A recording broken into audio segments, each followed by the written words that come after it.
Rais Samia wapangia vituo vya kazi Balozi Matinyi na Hamadi.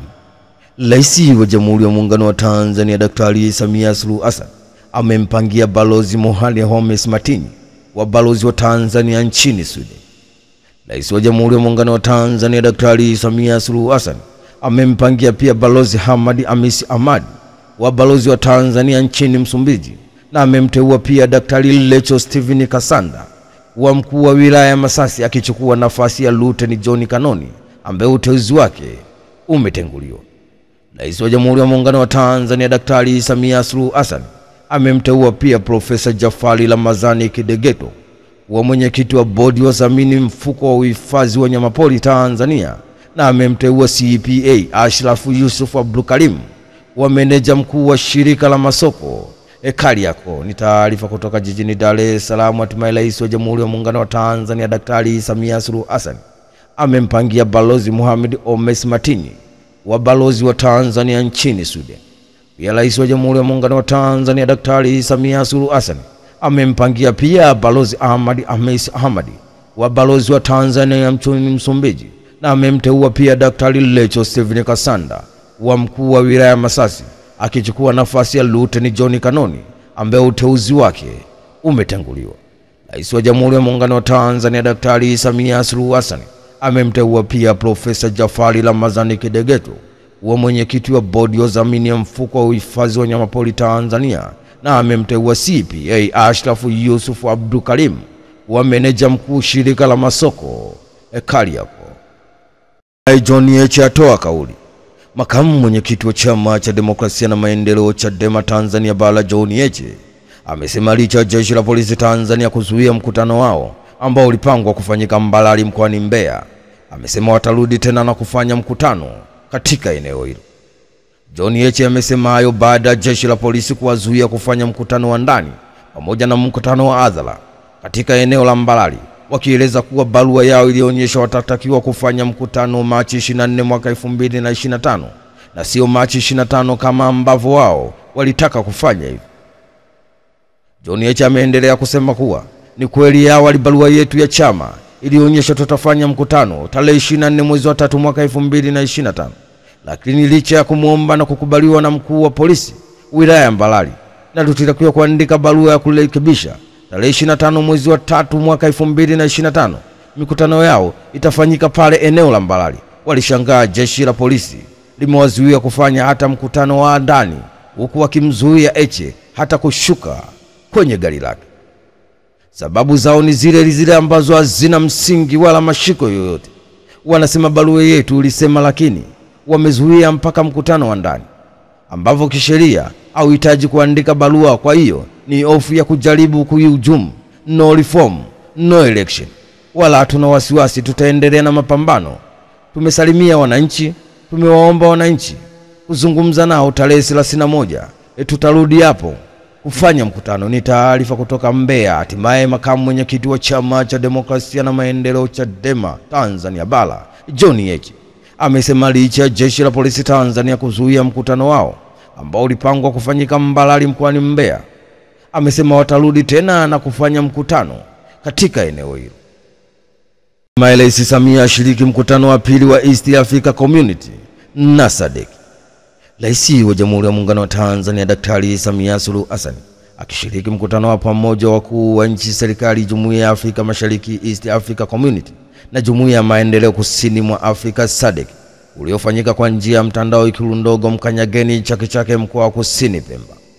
Mkutano huu ni wa pili kufanyika baada ya ule wa kwanza uliofanyika Februari 8 mwaka 2025 Ikulu jijini Dar es Salaam, na ulihudhuriwa na wakuu wa nchi na serikali wafuatao: Rais William Ruto wa Kenya, Daktari Emmerson Mnangagwa wa Zimbabwe, Rais Cyril Ramaphosa wa Afrika Kusini, Rais Yoweri Kaguta Museveni wa Uganda, Rais wa Rwanda Paul Kagame, na Rais Lazarus Chakwera wa Malawi, Rais Andry Rajoelina wa Madagascar, Rais Hakainde Hichilema wa Zambia, Daktari Samia Suluhu Hassan wa Jamhuri ya Muungano wa Tanzania, pamoja na waziri wa Somalia, pamoja na mawaziri kutoka Sudani Kusini na Angola. Ni taarifa kutoka huko Zanzibar. Hatimaye Rais wa Jamhuri ya Muungano wa Tanzania Daktari Samia Suluhu Hassan Akishiriki mkutano wa pamoja wakuu wa nchi, serikali, Jumuiya ya Afrika Mashariki East Africa Community na Jumuiya ya Maendeleo Kusini mwa Afrika SADC uliofanyika kwa njia ya mtandao Ikulu ndogo ya Mkanyageni, Chake Chake, mkoa wa Kusini Pemba.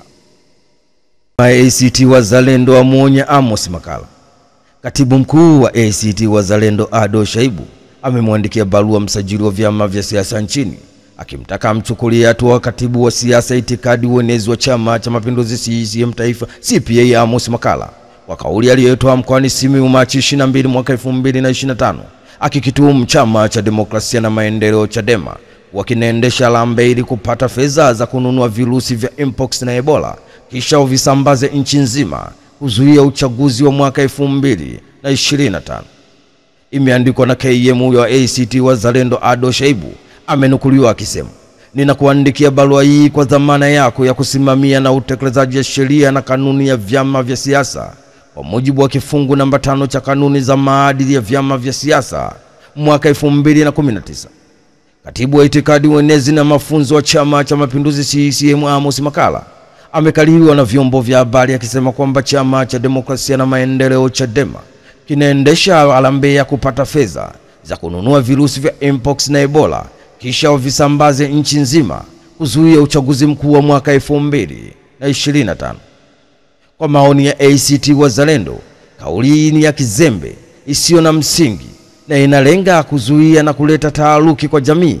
Kauli hii istafsiriwe kuwa ni kauli ya kuijumu au ujuma kwa Chadema, bali ni kauli ya ujuma kwa nchi nzima kitaswira na kiuchumi. Tujiulize, tunataka kutuma ujumbe gani kwa watalii na wawekezaji kwamba nchi ya Tanzania kuna chama kinajipanga kusambaza Ebola na Mpox na kwamba hakuna uhakika na usalama wa kiafya? Tunaiomba ofisi ya msajili wa vyama vya siasa kumchukulia hatua kali katibu wa itikadi, uenezi na mafunzo wa Chama cha Mapinduzi CCM Amos Makala. Hatua hizo zihusishe kumtaka ajieleze, kufuta kauli hiyo na kuomba radhi hadharani. Ofisi ya msajili wa vyama vya siasa inaweza kuchukua hatua kali nyingine zaidi za kisiasa. Ninakutakia utekelezaji mwema wa majukumu yako pamoja na salamu za chama. Ni taarifa kutoka jijini Dar es Salaam. Hatimaye katibu mkuu wa ACT Wazalendo Ado Shaibu amemwandikia barua msajili wa vyama vya siasa nchini akimtaka amchukulie hatua katibu wa siasa, itikadi, uenezi wa Chama cha Mapinduzi CCM Taifa CPA Amos Makala kwa kauli aliyotoa mkoani Simiyu Machi 22 mwaka 2025 akikituhumu Chama cha Demokrasia na Maendeleo Chadema wakinaendesha lambe ili kupata fedha za kununua virusi vya Mpox na Ebola kisha wavisambaze nchi nzima kuzuia uchaguzi mkuu wa mwaka 2025. Papa Francis aliruhusiwa kutoka hospitali. Taarifa rasmi kutoka Vatican zimethibitisha kuwa Papa Francis ameruhusiwa kutoka hospitalini na anatarajiwa kurejea Vatican ili kuendelea na uweni yake huko nyumbani kwake. Kwa mujibu wa madaktari waliokuwa wakimshughulikia kiongozi huyo wa kanisa Katoliki, wameeleza anaendelea vizuri na hali yake ya kiafya inaridhisha, hivyo hakuna sababu ya kuendelea kubaki hospitali. Imeelezwa kuwa Papa Francis atarejea kwenye makazi yake ndani ya jiji la Vatican na ataendelea na mapumziko huku akifuatiliwa na madaktari wake wa karibu. Ingawa anarejea nyumbani, ameshauriwa kupunguza shughuli nzito, kupumzika zaidi ili kurejesha nguvu kikamilifu. Aidha, Papa Francis mwenye umri wa miaka 88 amekuwa na changamoto za kiafya katika miaka ya hivi karibuni, huku mara kadhaa akilazimika kulazwa kwa uchunguzi na matibabu. Lakini licha ya changamoto hizo, anaendelea kuongoza kanisa Katoliki na kushiriki katika mikutano na hafla muhimu kwa kadri yake inavyoruhusu. Kurudi kwake Vatican kunatarajiwa kuleta faraja kwa waumini wa kanisa Katoliki duniani kote waliokuwa wakifuatilia afya yake kwa ukaribu. Ni taarifa kutoka huko Italy. Taarifa rasmi kutoka Vatican zimethibitisha kuwa Papa Francis ameruhusiwa kutoka hospitalini na anatarajiwa kurejea Vatican ili kuendelea na uweni yake nyumbani kwake.